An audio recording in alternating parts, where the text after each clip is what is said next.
السلام علیکم پیارے دوستو، آج کی ویڈیو میں ہم ایک ایسے واقعے پر گفتگو کریں گے جو نہ صرف ہمارے دین اسلام کی بنیادوں میں سے ایک ہے بلکہ ہمیں اللہ تعالیٰ کے احکامات کی اہمیت اور ان کی نافرمانی کے سنگین نتائج کے بارے میں بھی آگاہ کرتا ہے۔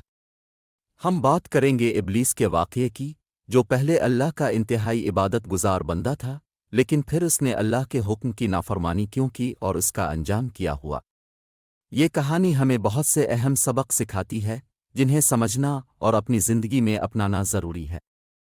ابلیس کا اصل مقام اور حیثیت جاننا بہت ضروری ہے تاکہ ہم سمجھ سکیں کہ اس نے اللہ کے حکم کی نافرمانی کیوں کی۔ قرآن پاک میں اللہ تعالیٰ نے جنات اور فرشتوں کا ذکر کیا ہے۔ فرشتے اللہ تعالیٰ کی مخلوق ہیں جو اس کے ہر حکم کی تعمیل کرتے ہیں اور کبھی بھی اس کی نافرمانی نہیں کرتے، لیکن جنات ایک مختلف مخلوق ہیں جن میں سے ابلیس بھی تھا۔ ابلیس ایک جن تھا، لیکن اپنی عبادت اور علم کی وجہ سے اس کا مقام بہت بلند تھا۔ اس کی عبادت اس قدر پسندیدہ تھی کہ اللہ تعالیٰ نے اسے جنت میں رہنے اور فرشتوں کے ساتھ رہنے کا موقع دیا تھا۔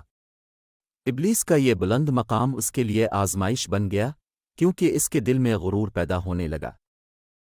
حضرت آدم علیہ السلام کی تخلیق اور اطاعت کا امتحان۔ اللہ تعالیٰ نے حضرت آدم علیہ السلام کو مٹی سے پیدا کیا اور انہیں اپنی تخلیق کا شاہکار قرار دیا۔ حضرت آدم علیہ السلام کی تخلیق کے بعد اللہ تعالیٰ نے تمام فرشتوں اور ابلیس کو حکم دیا کہ وہ آدم کو سجدہ کرے۔ یہاں پر ایک بات واضح کرنی ضروری ہے کہ یہ سجدہ عبادت کا نہیں تھا بلکہ تعظیم اور اللہ کے حکم کی پیروی کے طور پر تھا۔ تمام فرشتے فوراً اللہ کے حکم کی تعمیل کرتے ہوئے حضرت آدم علیہ السلام کے سامنے سجدہ ریز ہو گئے، لیکن ابلیس نے انکار کر دیا۔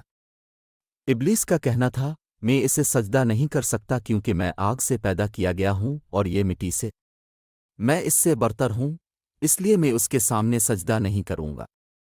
ابلیس کی نافرمانی کی تفصیل۔ ابلیس کی نافرمانی کی بنیادی وجہ اس کا تکبر تھا۔ اللہ تعالیٰ نے اسے اپنے قریب کیا، علم اور عبادت کے ذریعے اس کا مقام بلند کیا، لیکن ابلیس نے اس مقام کو اللہ کی عطا سمجھنے کے بجائے اپنے غرور کا سبب بنا لیا۔ وہ یہ بھول گیا کہ یہ سب اللہ تعالیٰ کی طرف سے تھا اور اس نے اللہ کے حکم کو اپنی انا اور غرور کے تحت ٹھکرا دیا۔ اللہ تعالیٰ نے ابلیس سے سوال کیا کہ اس نے سجدہ کیوں نہیں کیا۔ ابلیس نے جواب دیا، میں اس سے بہتر ہوں کیونکہ میں آگ سے پیدا کیا گیا ہوں اور یہ مٹی سے۔ اس جواب نے ابلیس کے دل میں موجود تکبر اور غرور کو ظاہر کر دیا۔ اللہ تعالیٰ نے اسے جنت سے نکال دیا اور اسے قیامت تک کے لیے ملعون قرار دے دیا۔ ابلیس کی درخواست اور اللہ کا جواب۔ ابلیس نے اللہ تعالیٰ سے درخواست کی کہ اسے قیامت تک مہلت دی جائے تاکہ وہ انسانوں کو گمراہ کر سکے۔